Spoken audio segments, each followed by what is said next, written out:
All right, well, Sarah is one of the top real estate agents in the outer eastern suburbs of Victoria, specialising in the Yarra Valley region where she grew up. Based out of the Barry Plant Croydon office, with over 10 years of experience in the industry and only 29 years old, she's lived and breathed real estate since the age of 19. A multi-award winning agent within the Barry Plant Group and consistently ranked in the top few agents within that group also. She's one of the most passionate, dedicated and hardest working people I know. Also one of our longest serving clients. Sarah, welcome to the Biz Talk podcast. Thank you. Good to be here. Yes. So how's your week been? What have you been up to? Weekend was pretty busy with opens, and today here we are, Monday. We call it Mad Monday. Mad Monday. Real estate. Lovely. So welcome to the podcast. You're the first official guest of the podcast. Thank you. So thanks for taking the time out of your busy schedule Right. I look forward and to the progress jumping of on. So this is your first podcast as well. It is. It is. I'm a bit nervous. That's all right. We'll just we'll run through a few topics and hopefully just deliver as much value as we can to whoever's going to listen to this. So Perfect. let's get underway. So obviously, tell us about your upbringing. Upbringing, grew up in the Yarra Valley. Yep. I had a pretty cruisy upbringing. So rode horses, went to the local school, very active child.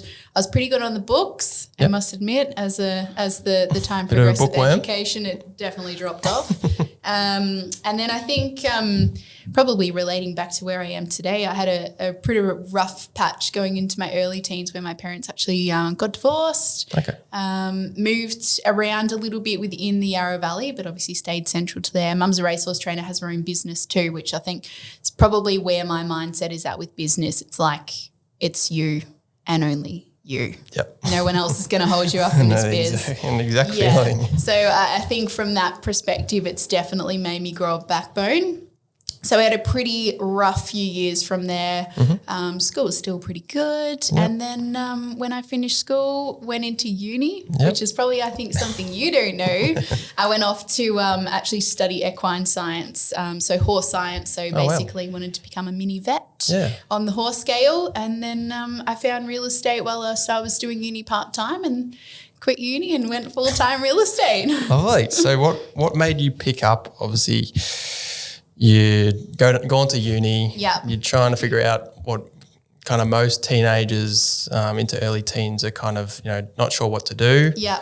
And I was pretty rebellious too. So, mum was trying to keep me on the right Yeah. track as a single mum, and I was just like, I'll be right. I'll find my feet, which I always have. Yeah. But yeah, it was interesting times. Yeah, so how did you fall into real estate then? Like what made you pick up that, what put you on that career path? Yeah, I definitely fell into it. So when I was 18, I remember it was like 18 in like 3 or 4 days, I actually packed up and moved to Newcastle. So in wow. New South Wales, and I was working at a law firm at the time that had like a property department and things like that.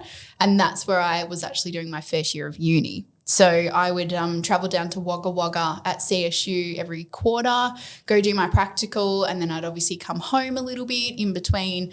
And then after a year, I was like, nah, stuff this. I've got to go back to Melbourne. So went back to Melbourne, and I actually started my career as just a receptionist / EA to the directors there. And over time, my love just grew for real estate. And then uni, I kind of like, I'd put it on hold and I'd go back to it, and then I'd do a little gap session, and then I was like, stuff it, I think I'm actually meant for real estate. So it was funny, even when I took the reception job, I was like, I don't think I can work full-time while I was at uni, but just something kept drawing me back to it. Yeah, wow. That's really interesting how you obviously you went up to Newcastle and Yeah. then you kind of found your way pretty early on as well. Like absolutely. It's not many years. As I said, you started when you were 19, like Yeah. you didn't have many years after high school. So what age did you finish high school? 17. Oh, yeah, wow. 17, and then literally got my license, drove straight up to Newcastle, stayed Yep. there for a year, and I was like, no, coming back to Melbourne. Yep. So you went to, I'm pretty sure it was Lilydale High. Yeah, I'm pretty went sure. to Little High. With one of my mates, one of my good Yeah, mates. Steve-O, welcome. I'm sure he'll give it a listen, I'm sure. Yeah, But yeah. so obviously grew up there and then finished at age 17. So what was that, year 11? Year 12. Oh, you finished year I 12? was a young one. Okay. So I had a bit of an academic brain when I was younger. Like I said, differed out a little bit. Skipped a year? Yeah, skipped a year. So parents sent me early. But no, it was an interesting way to spin into real estate. But like most people end up getting into real estate in their like mid-late 20s when they've kind of haven't been able to establish where they want to be in life. But I don't know, something kept drawing me back. And I think definitely the lady that I worked for first in real estate, and to this day, she's still probably one of my biggest mentors and someone I keep in contact with quite regularly. But I think how she was with me in my career at the start is why I am the way I am now, like with my clients and everything like that. But I don't know, it's funny where life takes you on those paths, but it's like I think regardless now, I'm always going to have the horses with me. Yeah. But yeah, I'm going to go into retirement coming out of real estate. Yeah, it sounds like you have a very long career still ahead of you, like 10 years doing it basically your whole adult life. That's pretty remarkable to kind of, I think, you found your path pretty early, which most, I think, people around at my age and your age, we struggled to find what we wanted to do. We were trying different jobs and just finding out what we wanted to do. And it's a passion. Yeah. It's definitely a passion. Like I get up in the morning and it's like, go, go, go. Yeah, I'm exhausted when I get home at night, that's for sure. But it's what you love. Yeah, it's what I love. Like, you know, my partner probably pulls me up on it a little bit that I probably should put my phone down a little bit more, but it's like, I don't know. Doesn't feel like work sometimes. No, it doesn't feel like work, but I also look at it like when you employ an agent, like I'm no lawyer, I'm no doctor, that's by all means, but I'm holding on to someone's financials and like money doesn't make you happy, but it definitely can create opportunities. And at the end of the day, if I've got the ability to make a vendor more money than another agent, then I'm working my ass off until that contract is signed, and I can change people's lives financially. So I don't know, it's definitely an amazing industry to be in. But yeah, to find my passion so early and to be good at what I'm doing, I am never taking that for granted. Yeah, I think I heard an interesting saying, I think it might have been Mark Boris or someone. He said, he was talking, I think it was to Gavin Rubinstein, and he was saying, and then Gav replied back saying, yeah, I'm selling my client's biggest financial asset most of the time. Yeah, that's why we go to work every day. So the emotion that comes with that is obviously quite a bit. So how do you deal with obviously the clients that you now have, maybe starting off, you know, you weren't selling quite well priced homes. Like how was that, how have you kind of learned to develop with that client relationship? And, I think probably go back, so let's just say 5 years ago, like 2017, 18, when we had like a bit of a boost in the market. I've always been one for client nurturing, but I think until you go through like flurry markets and then it comes out the other side where, you know, say like 19 and even today, like we're still in a great market, but it's not as dense as what COVID was like. And that's when you need to do the client servicing. But we've got so many little things that we do within our team as well that you can't miss the client servicing. But I think as well, like I always sit back and I go, how did this person get into this property? Like, you know, if I'm selling doesn't matter if it's a $500,000 home or a $5 million home, I go, how hard and, you know, what has this client done to get into that property? And they've usually put their absolute blood, sweat and tears up to absolutely everything. So it's like, I can't just sit here and go, I'm just going to sell another home and move on. Like that client generally hasn't ever sold a home before. Yeah. You know, so it's a whole educational experience for those guys as well. Yeah, absolutely. But, you know, you sit down with clients, and I had one the other day and they're a beautiful couple, but they've been in their house for 52 years. Like I can't just most of their life. Yeah, like, and you can't just like sign a bit of paper, walk out and just leave them for dead, you know. So the client nurturing is like every day that client gets a message or a call or something off me just to show that I'm there for them. But I suppose for me, it's just about educating clients, but I need them to understand that I don't just do this for the money. I'm just blessed that I get paid for it. Yeah. But it's I think the next few years, especially for my team, huge. Yeah, and so I can't wait. Obviously you've grown your team to a team of 3, and I've kind of been there as you've grown your team. Just starting off with an assistant, and then obviously growing into now you've got a marketing coordinator in Maggie, and you've obviously got Brittany as well, she's been there for a little while now. And you've pretty much seen me from a one-man band into a team. Which has been awesome. So, and same with you too. Yeah, exactly. So I think we've both been kind of on the similar path of slowly growing our teams, and it is quite challenging to grow your team because you are kind of you're palming off some of the most important things you do, and it can be you can be quite reluctant in the things that you want to control, and you got to be too careful. You got to be really mindful of being too micromanaging, and you just kind of have to let go in a sense. In a sense, yeah. Like we're very strict on our fundamentals within the office. Like Brittany's starting to list and sell her own properties now, which I'm so excited to see that progression this year and next year. I can see the excitement in her to just so get out pumped. there and do I'm what so you pumped. do. Yeah, it's you know, she listed her first listing the other day on her own, and you just sit back and it's like she's even come so far in a year, but she is so switched on to what she's doing. And I just look at it like, take me back 5 years ago when, you know, she's 24, 25 type of thing. God, if I knew what she knew today, like she's got such a bright future. But it's also, it's not just about building me, which I think a lot of agents get lost with, is I want to build Britt, I want to build the foundation, I want to see Maggie coming through over time. But yeah, it's hard delegating, and you know, I've got particular clients that Britt won't pick up offers about, like that is me to negotiate. Yep. And of course we want her to learn, but it's a lot of overlooking as well. Yep. Like if I can get her to sit in with my presentation, sit in with negotiation, she's going to learn just from hearing from me. Yep. But yeah, clients, we're pretty strict on things like that. Like all open for inspections is something I make sure I front up on a Saturday, and just make sure that the client knows that I am there to pick up that buyer, to obviously get the feedback and start negotiations. Yeah. So Because obviously as a real estate agent, you are the brand. Yeah. In a sense. people don't list with, well, they do list with Barry Plant. Thank you. Yeah, well, I guess you've got that backing of a big brand, which really does help. Yeah, backing of a big brand, like it's so important. You know, like I love the network and what they bring, but there was like one, I think it was actually 3 Armstrong Grove in Yarra Glen. It was a few years ago. And I signed up the property, and the lady actually asked me who I worked for. So I just sat back and I was like, she never listed the brand. She listed the agent that was within the brand. Yep. And we're just lucky we've got great marketing. Yes.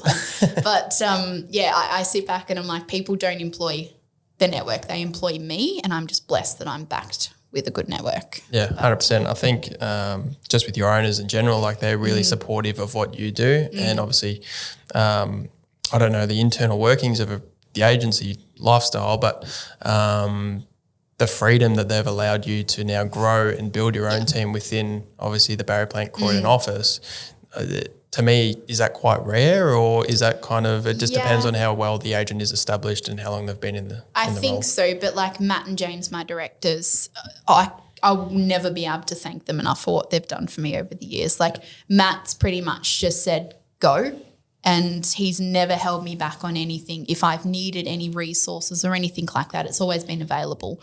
So I think my path, he knew I had a massive vision, and for this year it's to become top 3 within the network, and we are on track to do it. But he's never ever said to me that's unrealistic, you can't do that. He's always just said go, and any source that I've needed, he's always been there to deliver. Anything that I put on his desk that I think, oh Jesus, I'm probably stretching it here, Matt will always say, do you think this is going to influence your business? I say yes. He says go. Yep. Okay, so the boys have always backed me on that, and I think between Britt and Maggie, I give them very, very flexible work options as well.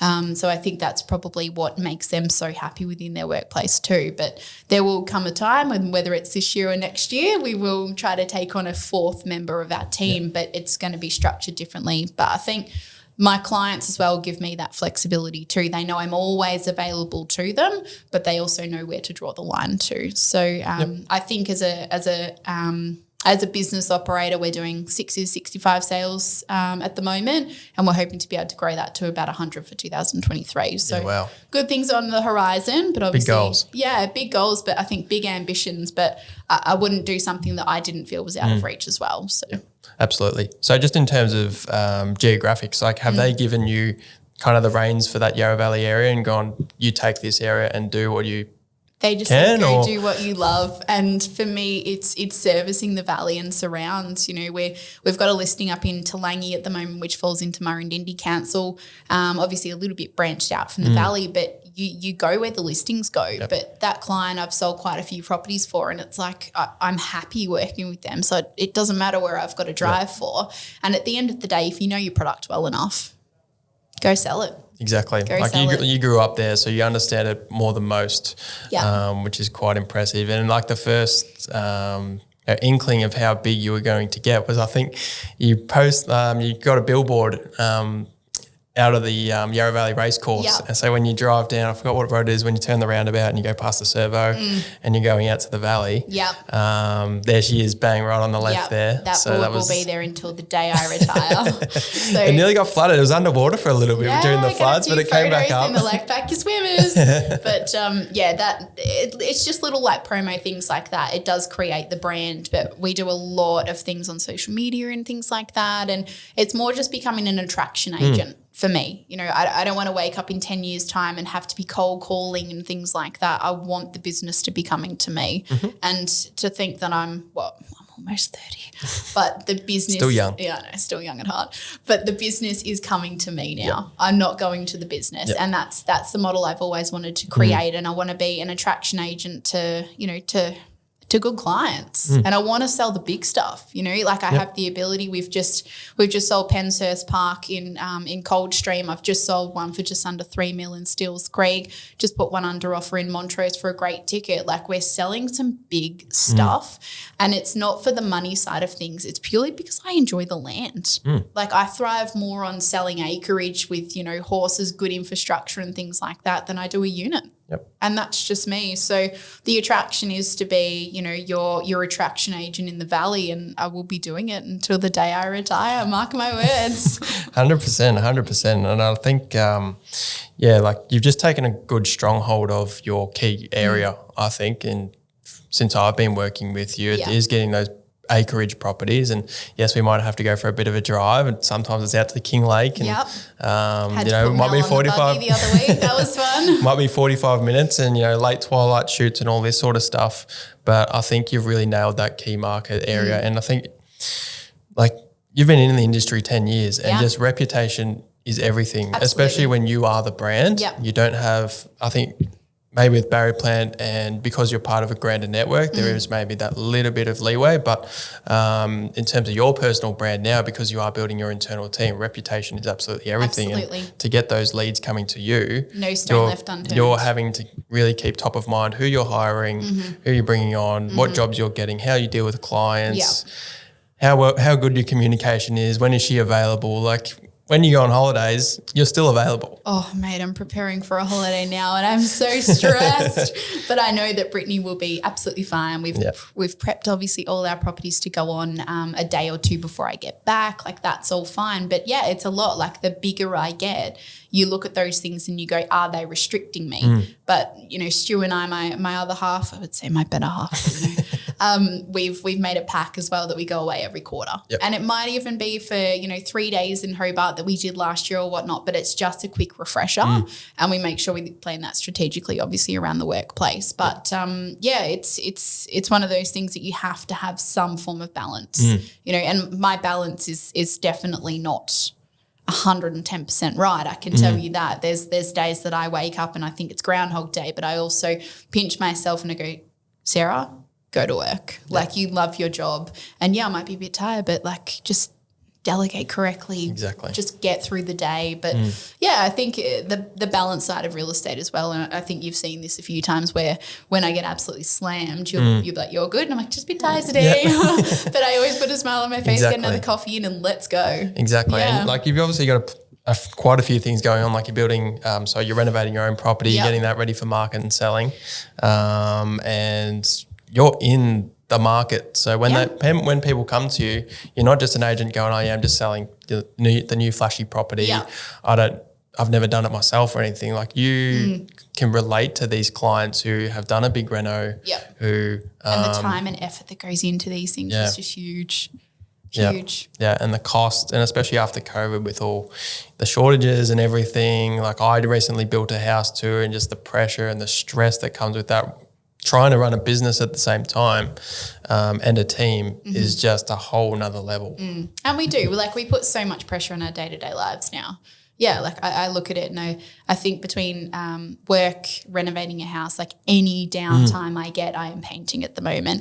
But, Stu says time is money, but I'm like, no, I'll be fine. I'll paint the house myself. Thank you.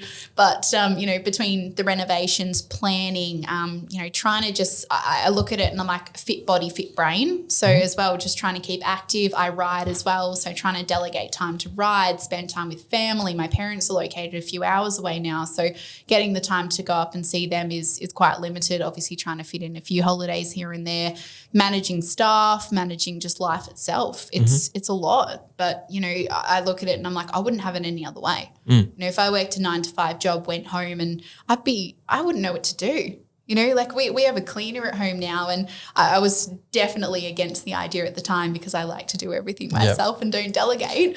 But, you know, I've got a handyman they are so life-saving, aren't they? I'm literally struggling with it though. But I remember the first time the cleaner come, and then that night I sat down and I like looked around, I was like, oh my God, there's nothing to do. So I literally went to pick up my laptop and I was like, no, Sarah, you got a cleaner to relax. But it's just not my when you got nothing to do, you're like, something's wrong. Yeah, exactly. So you're trying to keep the brain always active. So yeah, obviously you've been in the industry for 10 years. Is there any specific people that really helped you along the way when you were early starting, or Matt and James always there from the start? Matt and James weren't there from the start. So I did actually work for another company for a few years before I moved over to Barry Plant. The lady that I worked for, Tracy, she was definitely the inspiration behind getting into real estate. And we very much function the same today. You know, she's very hands-on with her client. She's a fabulous negotiator as well, which she taught me a few ways there. But yeah, she is probably the inspiration behind the agent I am today. She's an attraction agent in her marketplace. But I think as well, like there's a few inspirational people out there that I look at and I go, wow, they're doing amazing things. Like there's an agent, Lisa, up in New South Wales. And speaking of Lisas, we have a leader here at Barry Plant that is a female. And I think that for me is a huge inspiration to take away, to think that a female now is running one of the biggest real estate corporations in Australia is just huge. So I think there's definitely a lot of people that add to that. But as well, I am surrounded by a lot of leading agents like, you know, Theo, Mark out of our Doncaster office. Like I'm probably never going to be able to chase those type of figures, but I tell you what. He lives some big houses I've seen out in the Doncaster, Wonga Park area like that. Just huge houses, but just the operation that they're running is next level. And I think to be surrounded by them though, you know, we see Theo and Mark probably, I reckon, at least once a quarter. And I'm always trying to pick Theo's brain. So thank you for that, Theo. But it's amazing to be surrounded by those type of people, and that as well, like when I get the figures through at the end of month, it's not about the cash flow for me. It's not about the money. But if I see that I'm close to them on a month here or there, it's so inspiring to be like, oh, you got close. So for me, it's I want to finish top 3 in the brand for this financial year. But like I said, it's not a money thing. It's a ambitious thing for me to just stand out there and be like, I am a female under 30 in the top 3 of the network at Barry Plant. So congratulations. Yeah, thank you. It's been good. It's been busy, but it's been good. But I think that just Barry Plant in itself, like so many people to inspire to within our network, that it's like really I've connected amazing. with quite a few within the network just to back off you. So I can nearly attest most of my business has grown just from you, just networking with you, getting to know you. So and just to explain the Barry Plant network as a whole, because I think when you went to a team, your ranking dropped, I'm pretty sure. Is that correct? Or when you're an individual, you were ranked higher because you've got certain caps and there's certain targets and different targets that you got to hit. And exactly. Yeah. So Barry Plant used to operate on individuals, teams, and then directors. So they have changed the structure a little bit over the years. But like it's, as a brand, like I can't fault it. I can't fault it at all. Sorry, Jordan keeps moving the mic closer to me. But I think it's the factor that the brand is so wide, and the support. You can call an agent on the other side of the city and they would happily pop some time aside, have a chat with you. The resources, the training we have is incredible. Head office is so supportive. Mark Lynch in there, like he will always pick up the phone to me with any given question. I competed in their auction school a few years ago and took that out, being the first female at BP. And just the sources, the knowledge and the time that head office put into it was amazing. But I think they've always given me the opportunity to grow. You know, when I said to Matt and James I wanted to be an auctioneer, they were like, go do it, you know, and there's something at head office that you can do. And then, you know, when I said I want to grow a team, same thing. head office has got all the tools for you to go out and do this. So yeah, I've been pretty blessed that I found a network that will just 110% back me and support me on what I'm doing. Oh, that's fantastic. And I think, I think most of the top agents in Australia that they are connected to one of the bigger networks. And I think there's not many that are branched off on their own. And if they do branch off on their own, it takes 20, 30, 40 years to get that brand aspect, because these, Barry Plants, your Ray Whites and all these, they've been around for so long that they just have this brand power. So everyone flocks there. And I think for those companies, they're obviously got top agents within their network who have higher aspirations. And if they don't kind of embrace that kind of internal team for that top agent, like growing that individual and expanding their team and their aspirations, then that agent is more likely just to leave and go start their own thing. And it's not an easy industry. It is not easy. Like, I can't sit here and say there's days that I've wanted to throw the towel in, that's for sure. But I remember like about 2 weeks ago, I had arguably the worst I've ever had in real estate. Okay. And I just sat back and I was like, what am I doing this for? And I reckon that was for about 2 minutes. And then I was like, Sarah, shake it off and get on with it. Yep. But it's not an easy industry and people come and go all the time. But, you look at some of the teams and the agents that we have at Barry Plan, some of them have been there for like 30 years. Yep. Yeah. I plan on retiring at 50, so I would have been there for 30. I think most of the directors in that, they've been around for a very long time, and especially some of the auctioneers, because they just thrive off the auctions. Yeah, but that just shows how strong our network is within the industry. It's a very family, like it's kind of like a small family. Literally. Because Barry Plan's mainly just Victoria, and I think they've got Adelaide, a little bit of Adelaide, I think. Branch, but it's mainly just Victoria. So it's kind of somewhat a small family. Like there's only how many offices in Victoria? God, I don't want to be quizzed on this. I think just take a guess. I think 20? No, God, no. I think there's literally like 70. Oh, wow. Yeah, I'm probably going to get hacked for getting that answer wrong. But there's like 70 odd offices. Yeah, wow. Yeah, so it's a massive network. But like even we went to Kickstart, so our annual, I suppose, Kickstart, no pun intended. But the vibe, like I walked out of there like so motivated. Matt Steinway come and had a chat, and that was just so real and raw. But you look at how focused and like he's just a powerhouse. So I walk out of there and I'm like, I'm no Matt Steinway by all means, but I'm like, let's hustle. Yeah. Yeah. So I think the group just does such a good job. You push each other. Oh, absolutely. Absolutely. But, you'll get the results for the month come through, and there'll be an agent that'll message me to be like, I'm coming for you. Yep. And I'm like, watch me go. But it's good banter. Yeah. It's good banter and it pushes everyone along. But, the girls as well, when we got out of Kickstart the other week, we had taken out the quarterly awards, and I didn't even think about that. I was like, on to the next quarter. Let's go, girls. It just inspires you to push even harder and get within those. What would you say you're ranked now amongst all agents? Well, we've had our biggest month in 10 so you're years. Thinking you're going to top this month? I think we'll probably be hopefully sitting in the top 3, which is where I wanted to be for awards night. So let's keep the consistency going and just keep growing. Yeah, but that's the focus is obviously that top 3 for the year. But really my focus is to obviously gain further traction in my marketplace, but to get Brit up and running. That is so important for me this year. So watch this space for Brittany Brown. Yeah. So you're obviously going to be her mentor, like mentor her along the way, and obviously Maggie. Yeah. And I think because you've been in the industry so long, and our next topic is kind of just around the female stigma around the real estate agent, but you're kind of that motherly figure, I guess, now within that office. And making me feel old, Jordan. No, but Brittany's, you probably see like a mini you within Brittany, and you're like, how can I best provide her to, teach her mistakes to avoid that you've already run into, and you've already got those like experiences that, and like how to set up your days and just processes, I guess, to make her potential journey absolutely to success, maybe even shorter and more enjoyable than what you've had.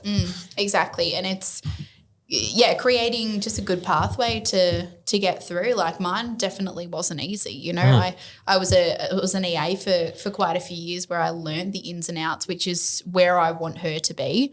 I do want her to obviously spend a few years, which she has. She's 6 years into the industry under a wing, just to gain, just overlooking negotiations, having those hard conversations with clients and things like that. So when she does branch out even further, there's no surprises. You know, she knows what to expect out of the days and things like that. And I think for me, I obviously had a great agent to start that I worked under, Tracy. And then, you know, I did go abroad to another agent, and I was very across the vendor communications. I was very much across all the marketing, due diligence, pricing, all that type of stuff. But I was probably held back a little bit when it come to the negotiations.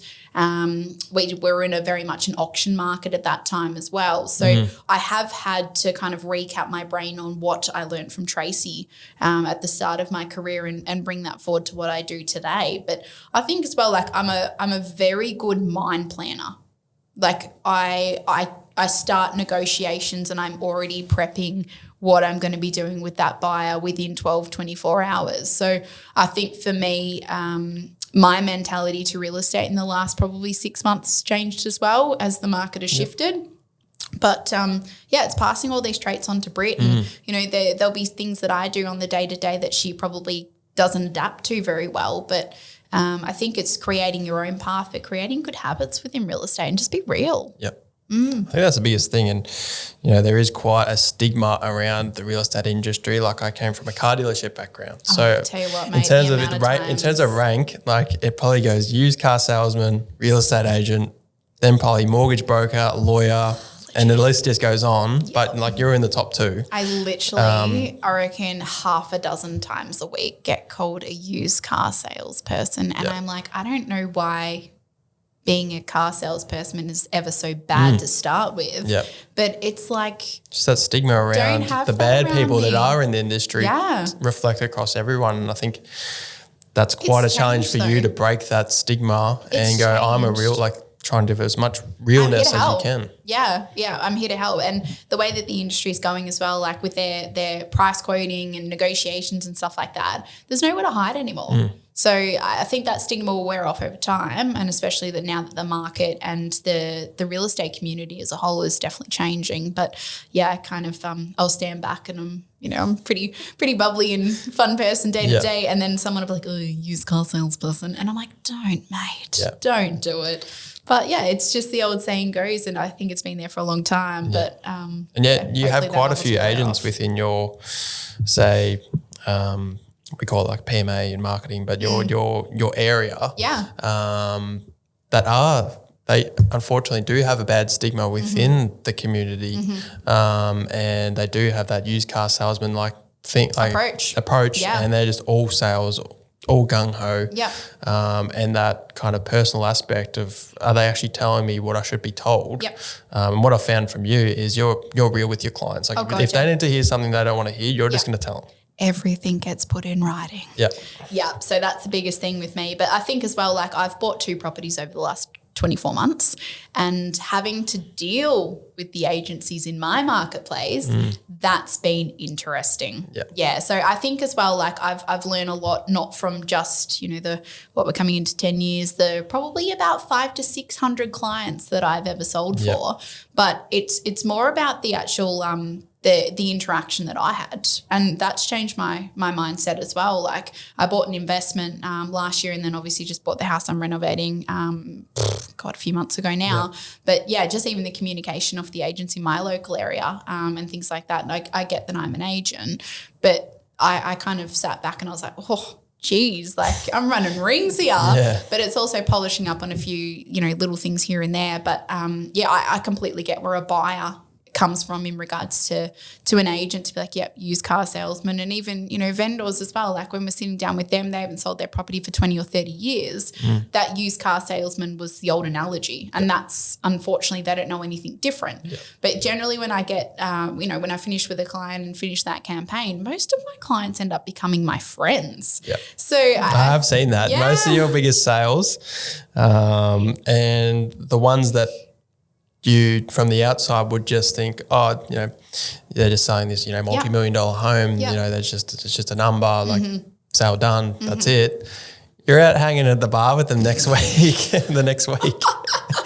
going to their so baby true. showers, going to Oh their my birthday goodness, I parties, love going it. to their weddings. Oh, I went to a wedding last year, Lauren and Nathan. Like that was one of my first client weddings and things like that. And I just think like it's amazing that I've been able to make not only an impact onto them for their real estate transaction, but just in life. So yeah, I love it. And I think as well, when I sit down and I get a really, really good vibe off a client, I'm like, this is going to be fun. Yep. Yeah. And those are the ones you enjoy. When you connect, it's kind of like me. We do a lot of weddings. Yep. And when we vibe with the client, those are the best weddings we photos. ever do, the best Yeah. photos we shoot.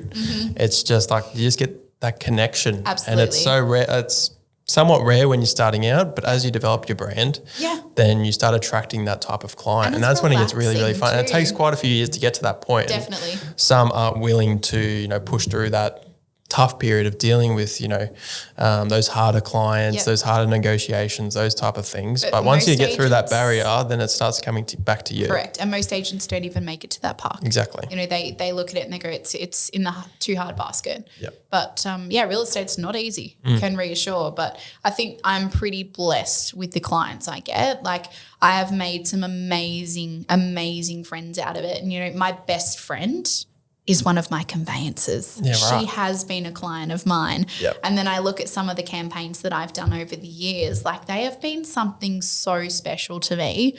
My group of best friends now, they've all transacted with me at some point, whether they're a buyer on a home or a seller. But I think it goes to show not just the team and the aspect that I bring to real estate, but I suppose how authentic I can be with my approach to real estate, that these people have looked at it to go, she was such a good and nice person to deal with. We now want to bring her into our personal life. Yeah, so I think for real estate, for that, like we have some amazing, amazing times with our clients. Yep. We No, I really have do. seen that, and it's quite amazing. Yeah. So with that stigma, obviously, I'd say majority of people, see your agents driving around in flashy cars, whether it's a new Mercedes, the brand new suit in terms of male aspect, but you're a female team, and with that obviously becomes this challenge of you're entering quite a male dominant industry. I love it. And so how did you find that, especially when you started out, how did you find that mentally? Were there, a few people along the way that, made it easier, made it harder? Like how did you find that whole journey of getting to where you are now, where you're a full female team Yeah. within the real estate industry? I think this is probably a blessing from my mum. So mum is a racehorse trainer, has been for, God, if I'm almost 30, she's been a trainer for about 36, 37 years. I may get that wrong or right for a few years. You get told about it Yeah, afterwards. exactly. She was the first female jockey to ride against the men in New South Wales. Yeah, wow. My mum has a backbone. So That's where it stems from. absolutely. So she's like a 5'1", like little pocket rocket. If you put her next to me, you'd be like, that's not your mother. Like she's so different to me on the outside, but we are so similar on the inside. Like she will go gun ho at any activity you throw at her. So I think that's definitely where I got it from. Like back to saying when mum was a single mum and having to run around rings with me, like I was a very active child. Like I wanted to play sport. I was riding the horses and everything. So with her, she's definitely said to me all along, like, go do it. Like nothing is stopping you in this world. So I think for that side of it, yes, I do sit down with a lot of clients, and I think for probably the first 10 or 15 minutes, they just think like she's this young girl in her late 20s that's just like bopping around the Yarra Valley. But when we actually get down to the nitty gritty, they're like, shit, she's got a backbone. Yeah. Okay, so I think that's definitely where it stems from. And me being an all-female team, like I think that's definitely something that separates me from my marketplace. Like you look at a lot of the agents that are in my area, there's not many females, but there's not many teams. Yep. Yeah, so I think flat that makes a big difference. But I think it's just my drive and things like that. But I don't plan on actually bringing a male into the team. I think we've got a really, really good dynamic where the girls get me, I get the girls, and it's awesome. But as well, you've got to remember in real estate, who generally makes the decisions? The wife. That so is let's true, go yeah. back to this saying, happy wife, happy life. Exactly, I know. I'm And starting to learn. absolutely. Good work, Amy.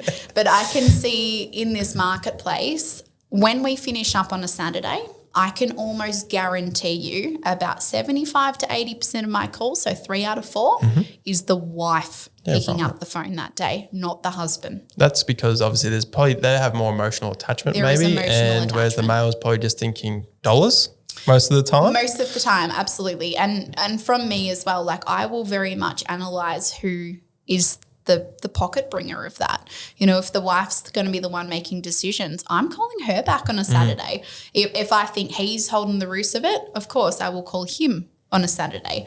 But you've got to judge the play very well. But I think being a female agent in an area as well that is, be honest with you, it's quite male dominated. Like the Yarra Valley is full of trades and things like that. And I've got to adapt as well. Like sometimes I'll turn up to a property and I think, oh, I probably shouldn't be in heels with a face full of makeup today. Yep. But at the same time, I can get my personality to adapt. Yeah. So I'll always be an all female team, but I can't thank my mum enough for being quite hard on me back in the day. Yep. Yeah, because she's basically said, like, you're a female in a male dominated industry. Yeah. And I remember even when I was at the Croydon office on my first week, I was the only female in that sales meeting and I loved it. Yeah. And that's my point of difference in the marketplace is I am a female, I'm a female team, and there is 3 of us. Yep. That's quite incredible. All right, we'll take a break and we'll be back with more after this. All right, well, we are back from the break. We're just talking about agent stigmas and, the male-dominated industry. So what advice would you give to any young female agent just starting, or she's a few years into her career? What would you kind of recommend? Build a base. Yeah, build a base and just go for it. Like show your energy in a living room and, just don't be afraid to get in there. Yep. Yeah, absolutely. And I think that's why when I made the plunge and went out on my own, like the energy in a living room was enormous. Yeah, enormous, and no one could beat my energy. Yep. So yeah. Oh, fantastic. All right, so the current market. What are your media here. What are your thoughts on it? Obviously, it's changed quite a bit in the last 12 months. Absolutely. Where you what are you thinking where it's currently situated and potentially where it's going? Yeah, I'll probably go back to COVID. I could sell ice to the Eskimos. Yes. I think anyone could sell a house back then. It was crazy. So you would literally open a door in between lockdowns and have I remember I had a property in Mount Evelyn that I sold. It was actually a girlfriend that I went to school with. So you look at those campaigns and you're like, that was a good time on Holden Road. And we took 42 offers. Wow. Yeah. There are 42 active buyers looking to buy that house. Active buyers. We had over 130 people through that campaign. Wow. 42 offers. Like I look back now and I think I'm pretty grateful that I kept myself level-headed during that period because I sat back and I was like, this will not last forever. So I think that's where I cash in. Oh, absolutely. And just sell as many houses as you can. And even from a personal scale in real estate, if we don't sell houses, we don't get paid. So for me, I have bought 2 properties in the last, like I said, really 15, 16 months. It's 2 years really that I've transacted 2 properties and I have not wasted my money. So I think going through the COVID market, it definitely taught me on how easy it can be to obviously grab offers. But as the market started to shift, yes, I've been in the industry for 10 years. I've seen waves, but I haven't actually seen a bank change. I haven't seen rate hikes. So for me, I've been working very close with my broker, Ben. He is a legend. Shout out to Ben. Thank you, Ben from Innovate Finance, for all your financial requests. But Ben has been amazing over the last 6 months just navigating my personal finances so I can actually bring a little bit of intel to the marketplace, but he has been educating me week in, week out, and that's giving me the ability to educate buyers as well. So going through obviously COVID, we would keep properties on the market for anywhere between a week to 2 weeks. That's really what it was, on and off. I did a few auctions during COVID and things like that. Loved doing my auctions, but where I am in the marketplace, we don't get to call too many. Because you used to do a few, didn't you? Yeah. And there's not as many. Definitely during COVID, but I think obviously as the market started to change, we became more adapted to a private treaty or private sale type of method. And I thrive. I love my auctions, don't get me wrong, but I thrive more on a negotiation scale. So for me, like there's nothing better than sitting down with my clients and getting into the calls and things like that. But as that market started to shift, I had to change my mindset as well. So I think there's still a lot of agents that are stuck in the last year's market and the last year's prices, but as well how I adapt and how quickly I change campaigns. So I used to look at it during COVID. I'd be like, oh, I really want to keep this property on the market for 2 weeks just to see what we can drag out of it. Now that we're in a changing market, it's more about making sure that me and my vendors are on the same page. It's not about this conditioning or bringing vendors into line. I need to make sure that I and the vendors are on the same page, and that's page one. Okay. Yep. So if we don't kick off on that right foot to make sure that pricing's aligned with both of our feedbacks and things like that, once we open to the marketplace, if we've got a campaign that hasn't absolutely flied out of the jet, I treat it like a loaf of bread. The longer you're on the shelf, the staler you get. So with campaigns now, your marketing strategy is quite unique, isn't it? Yeah, but now I'm still wanting to sell within the COVID timeframe. Yep. Yeah, because nothing has actually changed. Yep. Buyers still walk through the door. Yep. And if a campaign's on the market for say 4 or 5 weeks and we're not getting buyers through, don't blame the market. It's the marketing and the price that's gone behind it. If buyers can't even see value online and you can't get them through the door, that's your first problem. Because people are always moving. Regardless, Absolutely. Everyone's personal situation is always different. Yep. Whether they're selling good reasons, for bad reasons, everyone's always moving. So there's always sales going on. Absolutely. It's just obviously how you market that property. Correct. And following up with potential buyers from other properties, all these sort of things that you've obviously got. Connection. It's just it's just up to obviously how you structure the sale. Correct. And having my biggest month in real estate thus far in what is seemed as a doomed market. Absolutely. And you just had your biggest month. Yeah. And we've just had another interest rate hike and things like that. So I think it's getting onto your buyers quicker, but actually educating them as well. You know, if they're coming through stock and they go, oh, this isn't for me, that's not for me, we want this, we want that, we want that. Sometimes they're not going to find that. So it's like get creative on how you can adapt their criteria back to the property. Okay. So I think pretty much for me, there's a 14 to 21 day window where I want to start to see offers on a property. If I don't get offers after that, we need to make some serious marketing changes. Yep. And obviously I'm coming to that level as well that I will always, regardless of 60 sales last year or 100 sales this year, I will always have time for my clients. I'm never too busy, never too busy. And that's why we've obviously taken on another staff member to adapt to that as well. But I want to make sure that my vendors are getting a sale within 3 to 4 months because I don't want lazy stock on the market 2-3 months in. So I think the adaptation, I'm getting a lot sharper with my my timing with buyers. If they've got interest, I need to shake them into that right property within the first 2 weeks.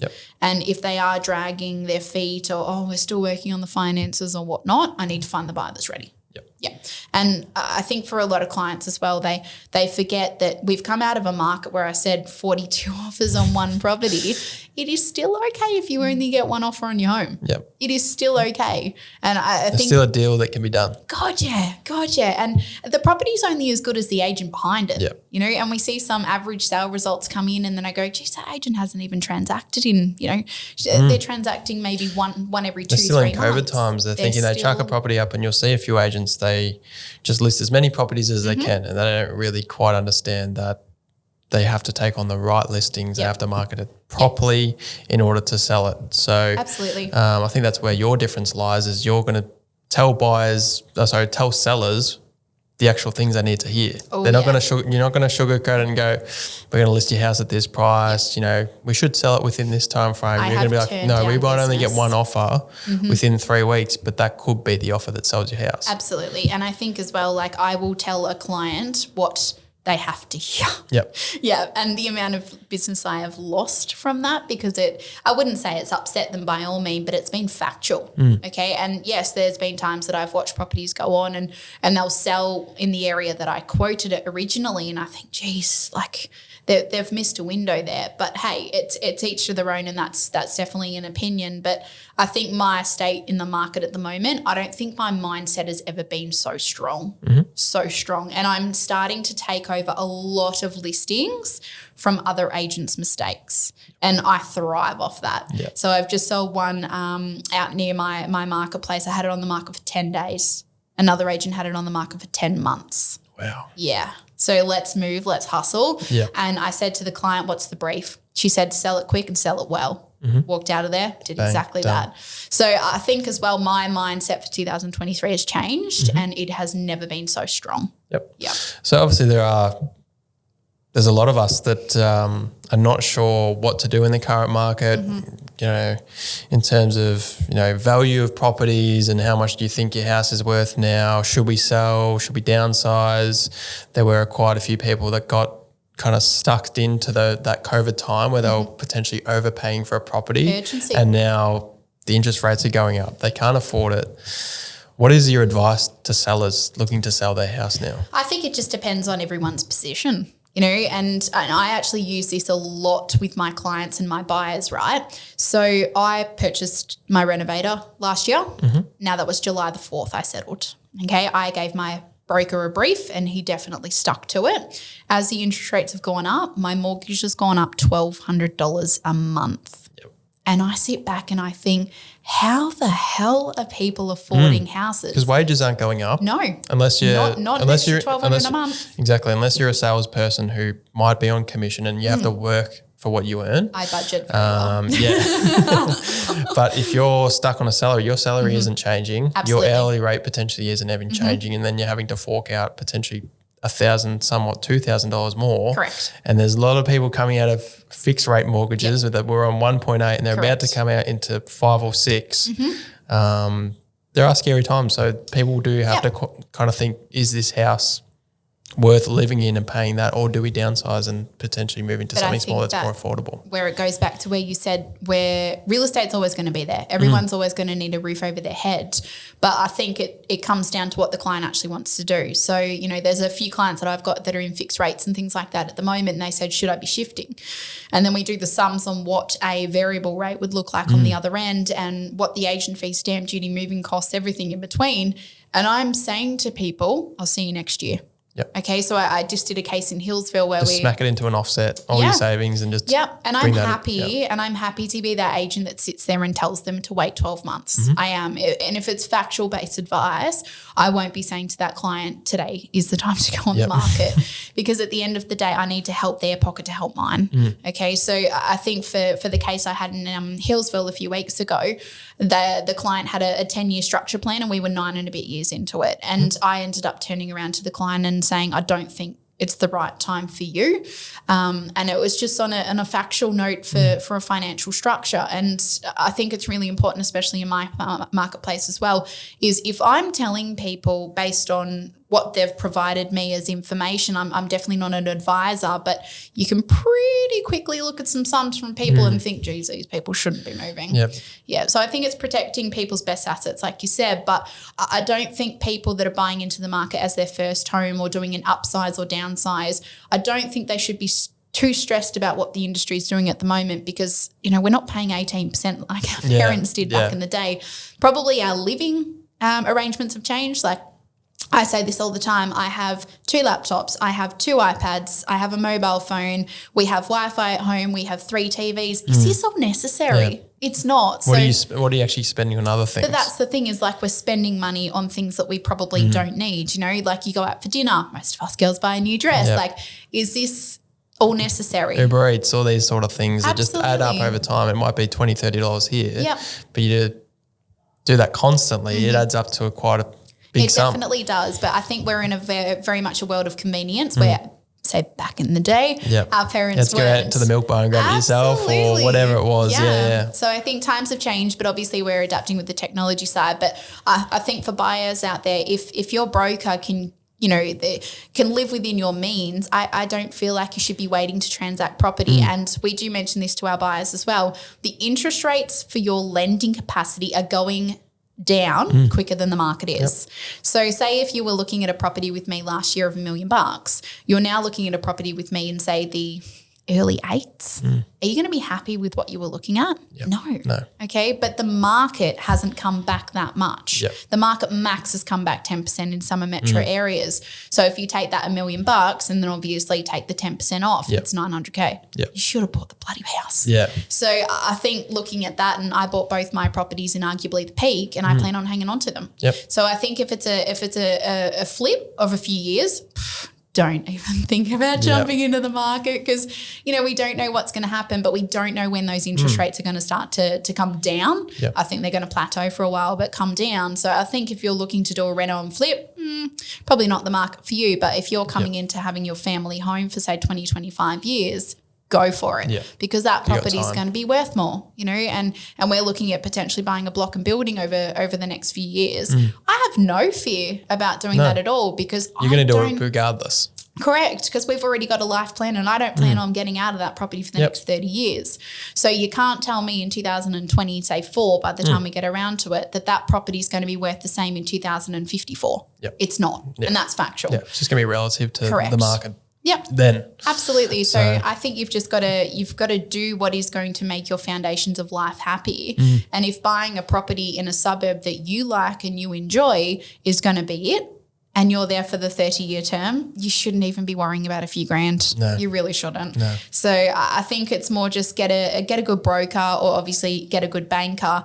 Really just work in some numbers, live within your means, see where you can cut things back. But there's nothing wrong with just having a barbecue in the backyard now instead of going out. So I think people just need to adapt to a more simpler lifestyle. And we definitely have over the last few years and it's really paid off. But buy property. 100%. I think not making any more debt. And I think for sellers on the fence, like I've just recently gone through this, like if you're kind of like not sure what to do in the market and you've only just recently got into your property, like just with the market that's just gone, like I'm in the process of refinancing. And that's just open up a whole different world to me. Absolutely. Of like take your equity out now, put it in an offset and just ride it out. Offset is your best friend. So if you're not using your offset, please do it. But I got an email off my broker the other day and I refinanced in August last year and he's already sent me new stats. I've made a few phone calls and we got 0.5% off, and a lot of people as well like refinance because a lot of those banks are getting you cheaper fees, but they're also giving you cash back. Like that's a big thing. I think ANZ, we're looking at Bank of Melbourne and I think it's about $4,000 just cash back in your pocket. Bank of Melbourne's really good for cash backs, FYI. But do your research because it is going to save you a lot. It took me a few hours to change the rates over, but it is what it is. Like we're paying in the 5s, some people in the 6s. Obviously, we've got some super low fixed rates, but we're not paying 17, 18%. No. So it's not all doom and gloom, but as well, I've never seen so much money in the marketplace right now. No. So I'm not worried as an agent. If I'm transacting property, everybody else should be too. Exactly. So, and for those, potential first home buyers, like just as like a small investment vehicle, like a savings account's up at 5% now. It's kind of, be savvy. In terms of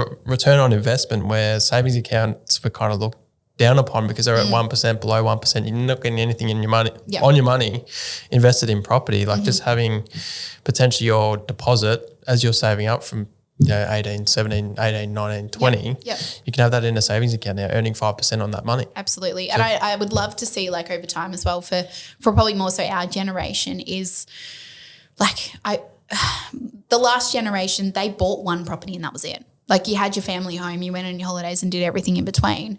But I think our generation, like investments have, like it's opened a window. It's really open. Tax breaks, all sorts of things. So many windows, so many things that come just from being an investor / business owner. There's so many doors that do open once you take that leap. And it's quite scary to go chuck all your money in this and go, now I've got no money. What do I do? Trust me, I've been there. I've been there over the last 24 months and I've probably stretched out with my broker as well. And now I look back and I'm like, yes, I have a partner, but my property portfolio is on my own, and I have multiple properties under 30. Like, I never thought this world was possible. But, yes, I've saved extremely well, but I just look at it and I'm like, I want to be retired by 50. Yep. And that in this generation. And you're not going to do that by just earning your regular wage. God, no. For however long. It's all about this property portfolio building, because like we see, especially over the last few years, how important real estate and growth can be. And it's like, I'm excited to say offload these properties in 20, 30 years time and look at my bank account and go, geez, remember all those times that was super hard? You had to save like no tomorrow. You had to budget, and like, I have done it hard. I've done it hard over the years, and I'm excited to look back when I'm like, 50, 55, and I'll be sipping a mojito on the beach. No, yeah, that obviously just touches on the market. Is, as you said, if you're looking to sell, yeah, it's all mindset. Just contact you. Thank you for jumping on the podcast. Really, really appreciate it. This is episode 1, good. so really appreciate you taking the time out of your really busy schedule. So where can people find you if they ever want to get in touch with Sarah, if they're, a young 17, 18-year-old female looking to get into the industry, or they could be male as well. Absolutely. Quite the knowledge base you've got of 10 years there. How can they get in touch? Facebook, Instagram, probably my biggest portals to jump on. But you can also go into my realestate.com.au profile. My contact details will pop up there. But I'm always happy to assist with, especially the young ones coming through. I like to see their growth. There's a few agents out there with BP that I work quite closely with. And it's amazing seeing their growth. So I'm always here to take a phone call and help out young ones in the industry. Amazing. Well, thank you, Sarah, for jumping on episode 1 of the Biz Talk podcast. Thank you very much. Thank you.